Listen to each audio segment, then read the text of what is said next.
Hello everyone, this is SMD Mazharul Haq, Assistant Professor, Deputy Department, ISL Engineering College. I am leading the subject Utilization of Electric Energy, and today's topic is about illumination and loss of illumination. So let us begin the topic. So first of all, you will see about introduction, the nature of light, terms used in illumination, the loss of illumination, electrical methods of producing the light, sources of light, arc lamps, filament lamps, and gaseous discharge lamps. So firstly, we will see about introduction, nature of light, and terms used in illumination and law of illumination.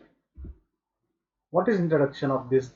As we know that almost all human activities depends upon the light. Sun is a prime natural source of light, but artificial lighting plays almost main role in the daily life. These artificial lights are produced by mechanical lamps and electrical lamps. But due to poor performance, the mechanical lights are totally replaced by electrical lights. The electrical lighting are mainly used for decorative purpose, advertising, traffic control, and medical field as well as street lighting also. Now coming to the illumination, what is illumination? The luminous flux falling per unit area of the surface is called as illumination.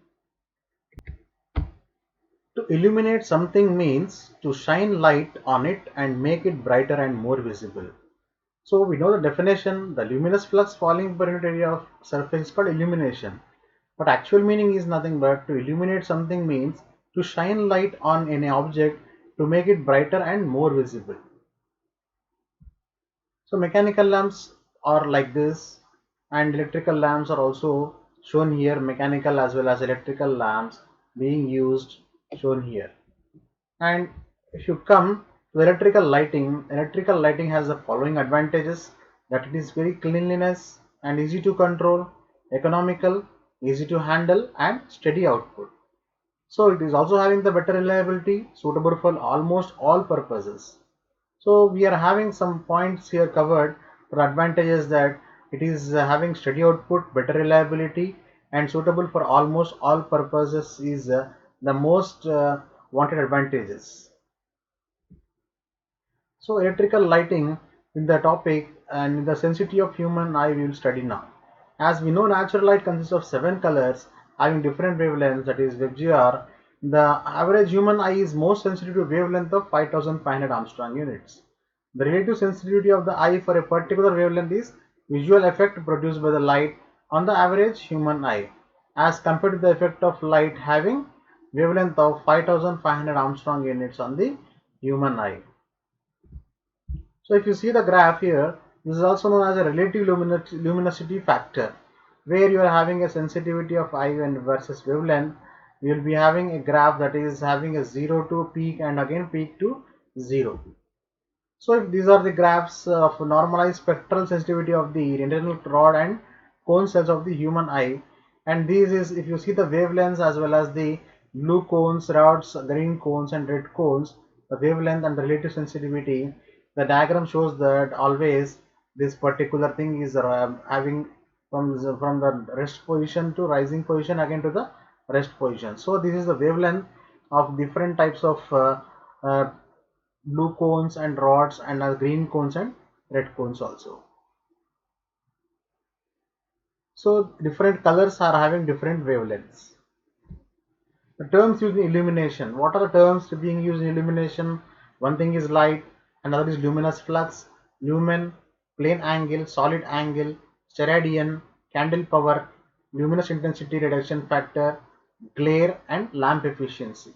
So these are all the things that are to be discussed in the illumination chapter, where you will be having about light, what is light actually, definition of light, luminous flux, what is meant by luminous flux, and what is meant by lumen.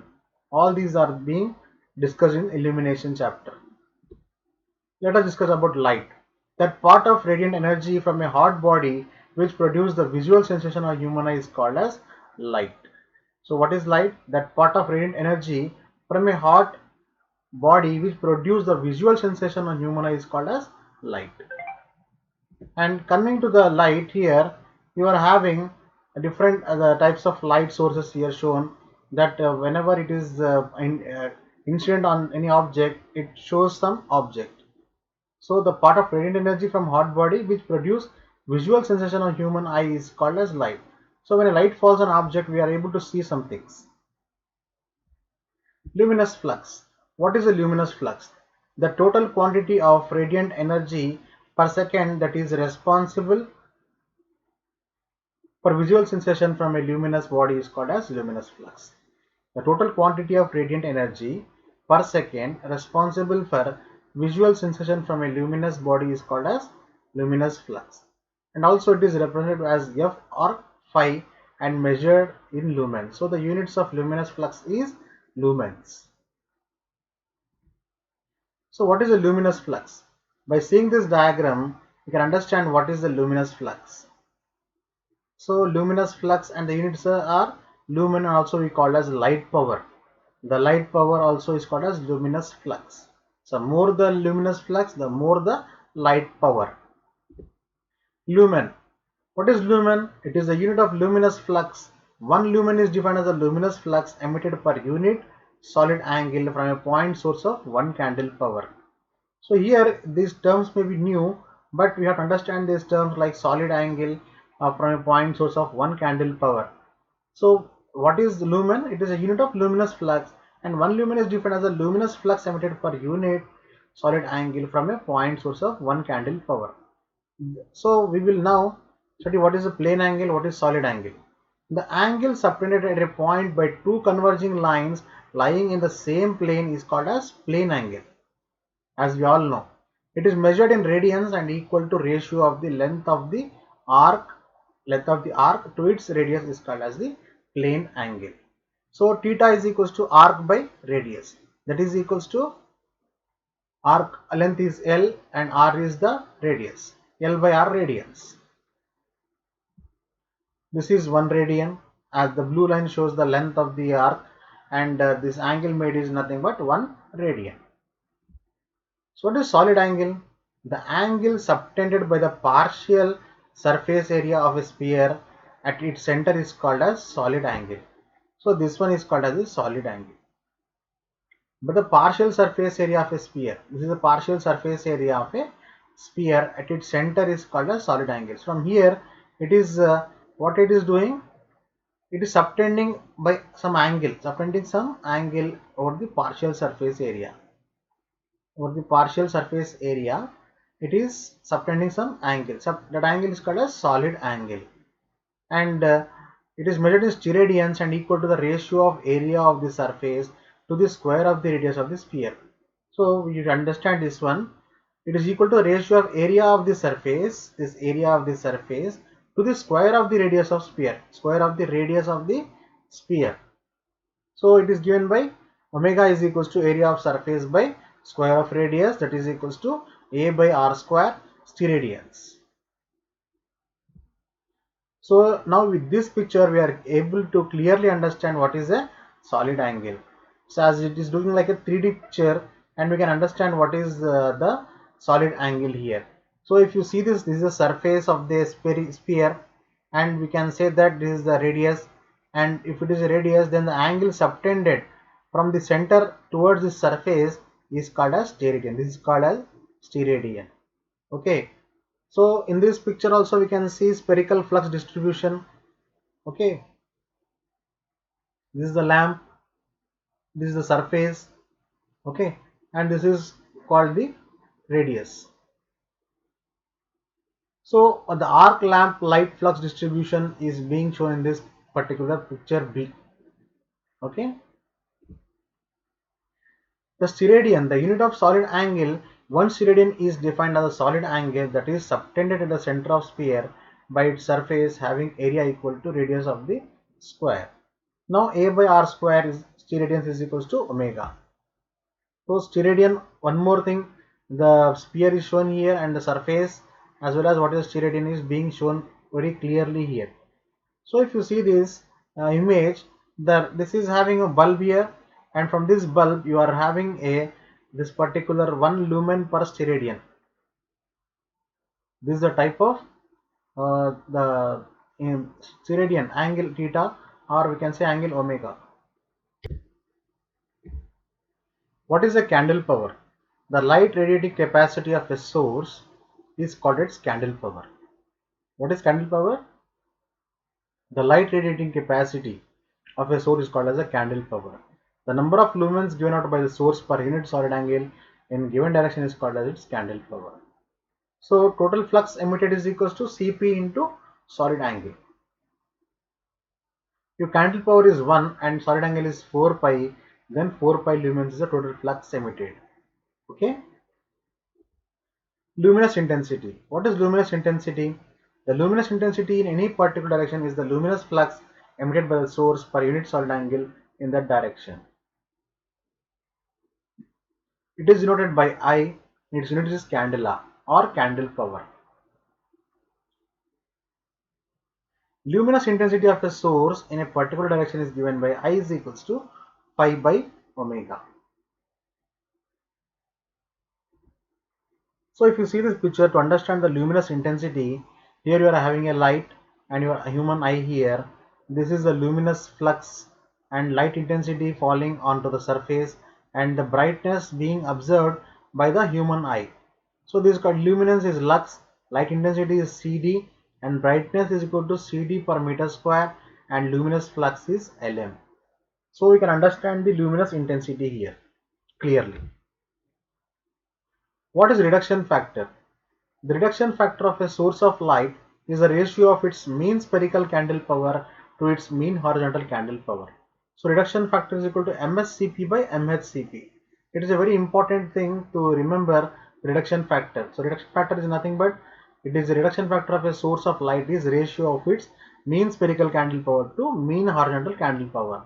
So what is mean horizontal candle power and mean spherical candle power? We will go through this mean horizontal candle power now. The average value of candle power of a light source in all directions in a horizontal plane through the source is called as mean horizontal candle power. So it is the average value of candle power of light source in all directions.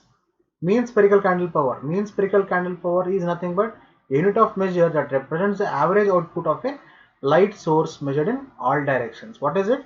A unit of measure that represents the average output of a light source measured in all directions. So mean spherical candle power is nothing but a unit of measure that represents the average output of a light source measured in all directions. Illumination. When light falls on a surface, it becomes visible. The phenomenon is called illumination. It is defined as luminous flux falling on a surface per unit area. It is denoted by E and measured in lumen per square meter or meter candle. E is equals to 5 by A is called as illumination. So E is equal to 5 by A. Lux is called as the illumination because units of the illumination is lux. So lux, 1 meter candle or lux is defined as the illumination produced by a uniform source of 1 candle power on the inner surface of a sphere of radius 1 meter. Suppose the radius is 1 meter for this sphere and you are having this candela light source, and the candle light source is having this 1 foot distance radius, and here it is also having this particular radius. So this is called as 1 lux. Okay, 1 meter candle or lux is defined as the illumination produced by a uniform source of 1 candle power on the inner surface of the sphere of radius 1 meter. So this is called as the 1 meter distance. What is glare? In the human eye, the opening of pupil is controlled by its iris, which depends upon the intensity of light received by the eye. If the eye is exposed to a very bright source of light, the pupil of the eye contracts automatically in order to reduce the amount of light admitted and prevent the damage to retina. This effect is called as glare. So glare is defined as a brightness within the field of vision of such a character so as to cause discomfort and interference in the vision.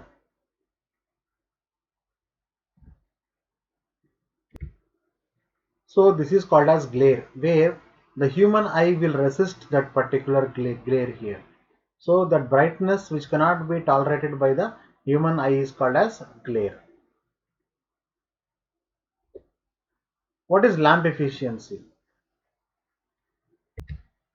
What is lamp efficiency? It is defined as the visible radiations emitted by it in lumens per watt. Usually the light sources do not radiate energy only in visible spectrum. The radiant energy is also accompanied by infrared and ultraviolet radiations also. Sunlight produces majority of radiations in the visible spectrum. The tungsten lamp produces small radiations, so its efficiency is very poor. Depending upon the light that is being thrown, we are talking about the lamp efficiency. So see the lamp efficiency here. The efficiency of fluorescent lamp is more than the tungsten lamp. If you see the efficiency here, ultraviolet rays, visible radiation, infrared radiation, gas filled lamp and vacuum filament, and the sunlight here, the wavelength is shown in the horizontal axis. If you see that efficiency, the efficiency of fluorescent lamp is more than the tungsten lamp. Fluorescent lamp is more than the tungsten lamp. Okay. What is a reflection factor? Whole of the light incident on a reflecting surface is not reflected. Some portion of it is absorbed by the surface.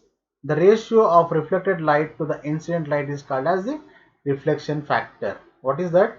Reflection factor. The ratio of the reflected light to the incident light is called as the reflection factor. So as we know that the light incident on reflecting surface does not get reflected and some portion it gets absorbed, and due to this we are talking about the reflection factor. So what is that? The ratio of reflected light to the incident light is called as the reflection factor. Loss of illumination. Now we are talking about the loss of illumination. Even illumination also has some laws, some rules. The illumination on the surface depends upon the luminous intensity. So we have seen the definitions of luminous intensity, flux and everything. So it is now very easier for us to know about the laws of illumination. The illumination on the surface depends upon the luminous intensity, distance between the source and surface, and direction of rays of light. It is governed by the following laws. What is that? Inverse square law and Lambert's cosine law. So these two laws are governed for the laws of illumination. We will talk about the inverse square law. What is the inverse square law? So if you see the figure here, the energy twice as for the source is spread over the 4 times the area, hence 1/4 the intensity. So if you see that intensity at the surface of the sphere is S by 4 pi r square, S by 4 pi r square. So here is R, 2R and 3R, that is I by 4 and I by 9. So sphere area is equals to 4 pi r square. Source strength is equals to S here. So inverse square law is nothing but S, I is equals to S by 4 pi r square. Intensity at surface of the sphere, intensity at surface of the sphere is nothing but S nothing but source, 4 pi r square another area. So it states that intensity is equals to S by 4 pi r square. So this is the distance R, 2R and 3R is distributed from the source. So inverse square law, it states the illumination of a surface is inversely proportional to the square of distance of the surface from the source. So if it is given as a distance, then for the from the source and it is distance between the source from the source. Surface, this is the surface, this is the source. This surface and source is having d1, this surface and source is having d2. So E is proportional to 1 by d square is nothing but the inverse square law. So very easiest form of inverse square law is illumination. Illumination is given by E. E is proportional to I by d square. I by d square. What is I? As we already seen, what is I? Intensity at surface of the sphere. So I by d square, d is distance. That is inverse square law. Lambert's cosine law. What is Lambert's cosine law?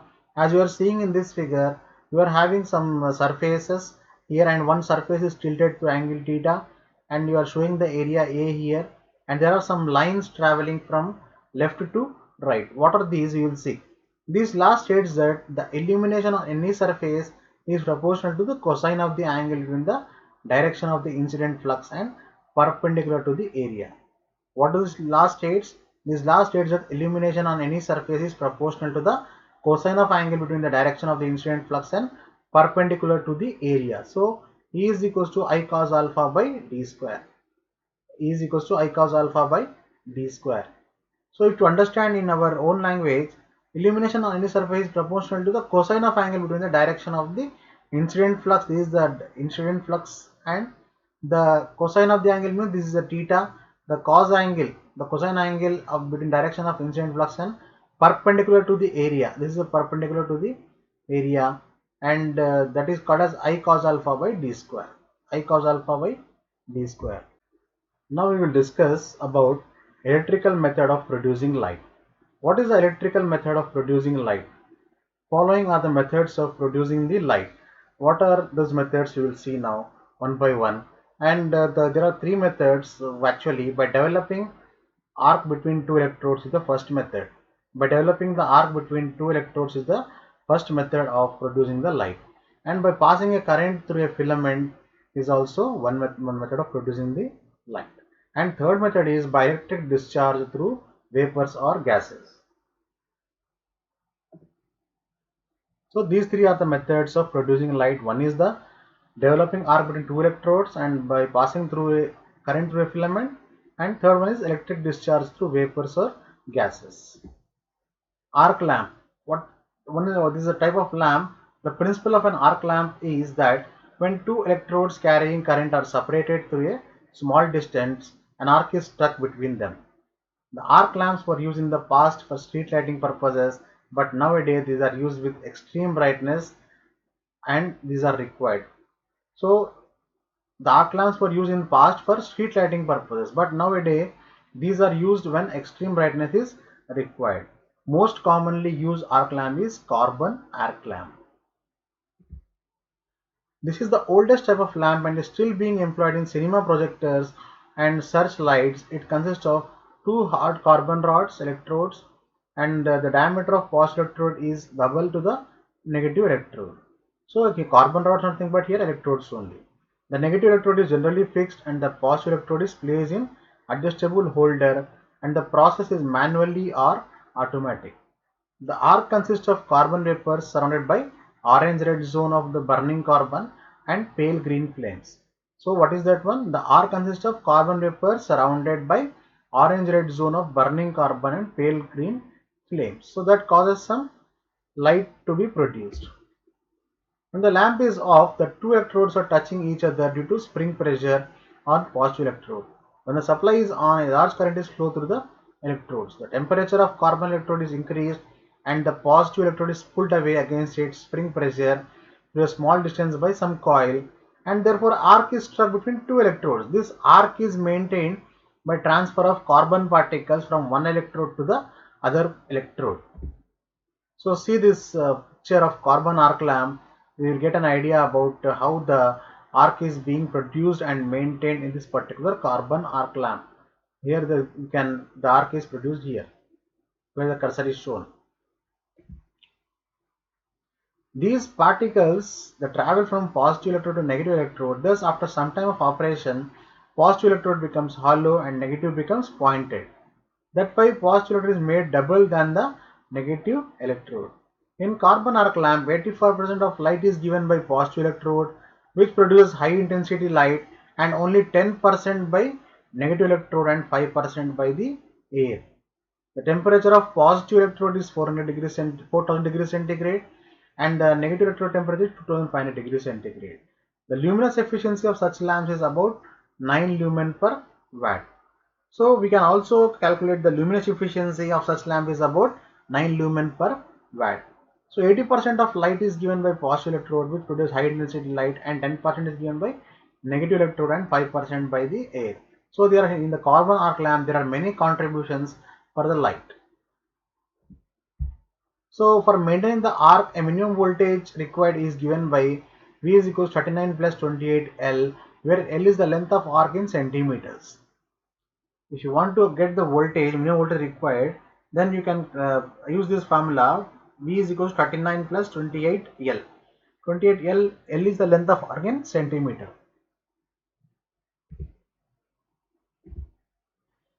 Filament or incandescent lamp.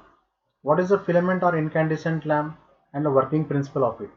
As we know that when a room heater is switched on, it gives out red light with heat at working temperature of 750 degrees centigrade. And at this temperature, the radiations are mostly infrared regions. This working principle is used to develop the filament lamp. So the filament lamp is nothing but if your working temperature is 750 degrees centigrade, the radiations are nothing but infrared radiations. So these working principle is used to develop the filament lamp where high temperatures are being used. Incandescent lamp. This is the one type of lamp which is also called as the incandescent lamp. This incandescent lamp you can find inert gas, filament, the button and the support, lead-in wire, a stem here and heat deflecting disc and exhaust tube. And we have seen this type of incandescent lamps where we have seen the filaments also will be seen and the button and also the stem also will be seen. Here on the right side, the bulb is nothing but the covering, and the bayonet base is nothing but at the bottom we are having that one, and screw base is also there at the bottom. Filament or incandescent lamp. When an electric current is passed through a fine metallic wire, it raises the temperature of wire at low temperature only, and heat is reduced but at a higher temperature, light radiation goes on increasing. As filament lamp consists of fine wire of high resistive material placed in a evacuated glass bulb, this type of lamps are operated at temperature of 2500 degrees centigrade. At temperature of how much? 2500 degrees centigrade. So when electric current is passed through a fine metallic wire, it raises the temperature of a wire. At low temperature only heat is produced, but at higher temperature light radiation goes on increasing. As filament lamp consists of fine wire of high resistive material placed in an evacuated glass bulb, this type of lamps are operated at very high temperatures of 2500 degrees centigrade. So we are seeing the filament lamp here. A tungsten filament is enclosed in evacuated glass bulb, but the bulb to improve the performance, some chemical like argon or nitrogen gases are filled for improving the performance of the filament lamp. Here is the cap. You can see here the cap, the leads, the stem tube, and a hole here, the glass bulb, the filament, button, as well as supporting leads. Okay. Now we'll discuss about the properties of metal for filament. High melting point. So that it can be operated at high temperature. We are having a high melting point and high specific resistance. So that it produces more heat. High specific resistance is property is suitable for a metal for a filament. Low temperature coefficient. So that filament resistance may not change at operating temperature. What is low vapor pressure? So that it may be not vaporize. Why you are having low vapor pressure and low temperature coefficient? So the filament resistance may not change at operating temperature. And high ductile, so that it may withstand mechanical vibrations. Some mechanical vibrations are also produced by because there are some metals inside it. So the mechanical vibration may be caused. So it should be highly ductile also. Sodium vapor lamp. This lamp is consisting of discharge tube made from special heat resistance glass containing a small amount of metallic sodium, neon gas and two electrodes. The neon gas is added to the start the discharge and to develop enough heat to vaporize the sodium. A long tube is required to get more light. To reduce overall dimensions of the lamp, the tube is generally bent into U shape. So what is sodium vapor lamp? This lamp consists of discharge tube made from special heat resistance glass containing a small amount of metallic sodium, the neon gas and two electrodes. By these three things we are developing a sodium vapor lamp. Neon gas is added to start the discharge and to develop enough heat to vaporize the sodium. A long tube is required to get more light. To reduce the overall dimensions of the lamp, the tube is generally bent into U shape. Working principle of sodium vapor lamp. An electric discharge lamp requires a high voltage at starting and low voltage during operation. So at starting, a voltage of 450 volts is applied across the lamp to start the discharge. After 10 to 15 minutes, the voltage falls to 150 volts because of low power factor. To improve the power factor of the capacitor is connected across the supply. The color of light produced is yellowish in the sodium vapor lamp. This is the sodium vapor lamp, and as you said that the sodium vapor lamp consists of these particular things and the high voltage is required for starting to discharge. So here we see that sodium vapor lamp is being giving the illumination. So if you see that tube, low pressure sodium vapor lamp, here AC supply is given and the capacitor is also connected so as to improve the power factor, and the tappings are also given, whereas the electrodes are being connected, and the bulb is or the lamp is bent in a U-shaped tube, and the double walled flask is also there. So these sodium vapor lamps turn yellow when they are being given the AC supply. So coming to the mercury vapor lamp, on the basis of pressure inside a discharge tube, the mercury vapor lamps are classified as high pressure mercury vapor lamp and low pressure mercury vapor lamps. High pressure mercury vapor lamps are following types. That is MA type, these are operated at 220 250 volts, AC main and made in 250 watts and 400 watts. MAT type, these are made in 300 and 500 watts and operated at 200 to 250 volts AC as well as DC. What is MB type? The MB type mercury vapor lamp. This is operated at 200 volts to 250 volts AC and made in 80 watts and 125 watts. So we will talk about the construction of mercury vapor lamp. It consists of hard glass tube enclosed in outer bulb of the ordinary glass. The space between two bulbs are completely evacuated to prevent the heat loss by convection from inner bulb. The outer bulb absorbs the harmful ultraviolet rays, and the inner bulb contains argon gas with certain quantity of mercury. In addition, with two electrodes on starting electrode having high resistance in series also provided. The main electrodes are made up of tungsten wire and helical shape. The lamp has screwed cap and connected to supply with choke.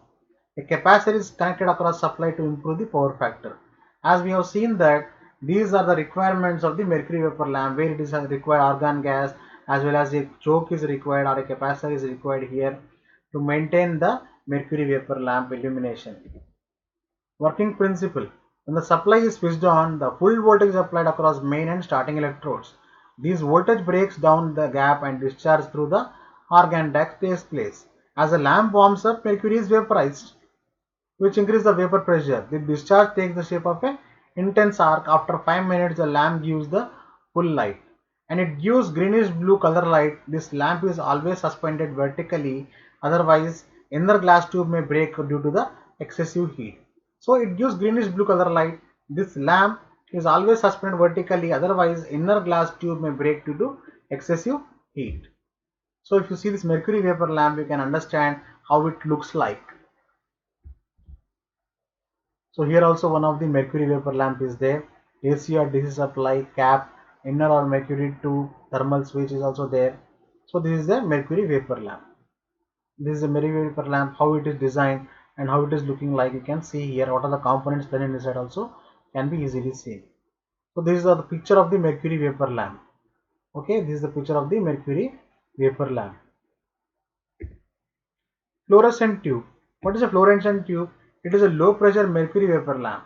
It consists of a glass tube of 25 mm in diameter and 0.6 meters, 1.2 meters and 1.5 meters in different length variations. The tube contains argon gas at low pressure, about 2.5 mm of mercury, and at two ends, two electrodes coated with some electron emissive materials are placed for a fluorescent tube. So if you see this fluorescent tube, the colors produced by these tubes are material. Suppose the material used here is zinc silicate, produce green color. Calcium tungsten is used, it colors blue color. And cadmium borate gives you pink. Calcium holophosphate gives you white or daylight. Magnesium tungsten gives you bluish white color for the fluorescent tube. So these are all the fluorescent effect is caused by these materials they are used, that are zinc silicate, calcium tungsten, cadmium borate, and calcium holophosphate and magnesium tungsten. So see this fluorescent tube which is having a filament, a bimetallic strip and tube, choke and a supply. Supply is there, a choke is there as well as tube and bimetallic stripe is there. So this is nothing but the fluorescent tube, how it works.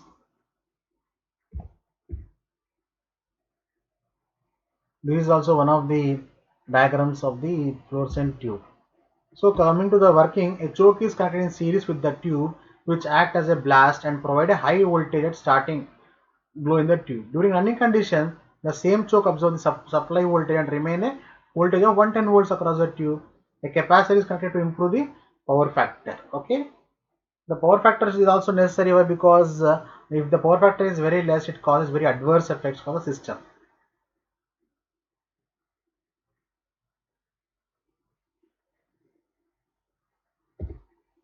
Advantages of fluorescent tube are to be discussed now. The voltage fluctuations has very small effect on light output. The luminous efficiency is more as length of rod is more. So one more advantage is it gives light close to natural light, and heat radiations are negligible in a fluorescent tube.